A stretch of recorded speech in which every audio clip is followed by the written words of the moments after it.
Hi, CJ people. It's Megan. I'm here to talk about the podcast episode. Yeah, this was a crazy one. Can I just begin by saying I absolutely love the Serial podcast.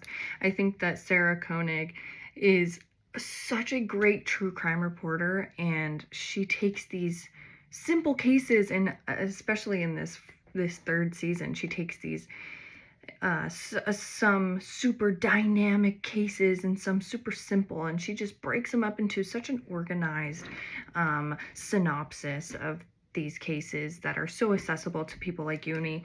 And I think that that's great. And yeah, I'm really happy that we get to listen to her podcast because it's one of my favorites. I have a couple takeaways from this episode. Poor Anna. I just want to say that I don't think justice was served here. I don't think that true justice was served, and Anna should have walked away with no fees, no fines, no jail time, no nothing. She should have been the victim in this circumstance, and she wasn't. The people who abused her or assaulted her in this case got off with nothing, which I think is absolutely disheartening and very upsetting. Yeah, one thing I took away, honestly, was the fact that not only I thought of this, but the prosecutor thought of this, that the importance of audio surveillance is just as important as the video surveillance is, especially in a case like this where we're in a crowded bar and we can't really hear what's going on. I know that it's almost impossible to kind of detect little speech, stuff like that, conversations in a bar and with music going and, you know, loud chatter and drunkenness. It's very difficult.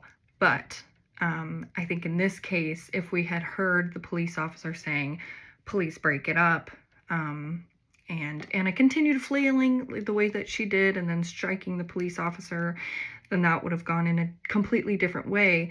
As well as if we heard her, or if we heard the police officer saying, "Police, break it up," and Anna had stopped flailing, this would have been nothing at all. But instead, that's not the case. We don't have the audio, so we don't know. We know that Anna didn't specifically hear the police officer saying that there was police and to break up the fight. She didn't even know that there were police there until she was being arrested. So that's very unfortunate because she shouldn't have been the one being arrested. I understand that assault on a peace officer is a fourth-degree felony, but it's a very subjective felony. I know police officers who have broken fights up and have gotten struck in the process and haven't charged people or arrested anybody with a fourth-degree felony. So I guess it's subjective. And in Cleveland, Ohio, I don't know many police officers over there. I don't know any police officers over there, so I can't speak on it.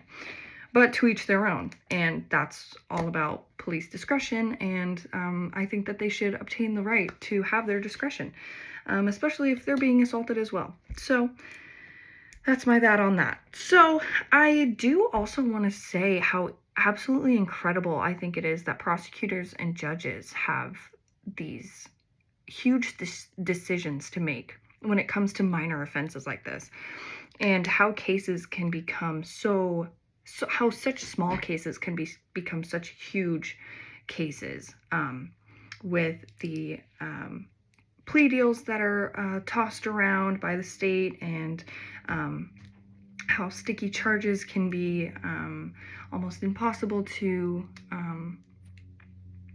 shake.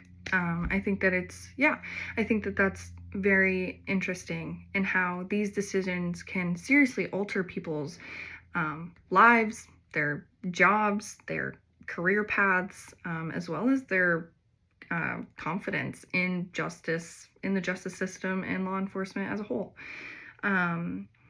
I do love that the first young female prosecutor took a murder case and assigned this man named Jonathan to this case.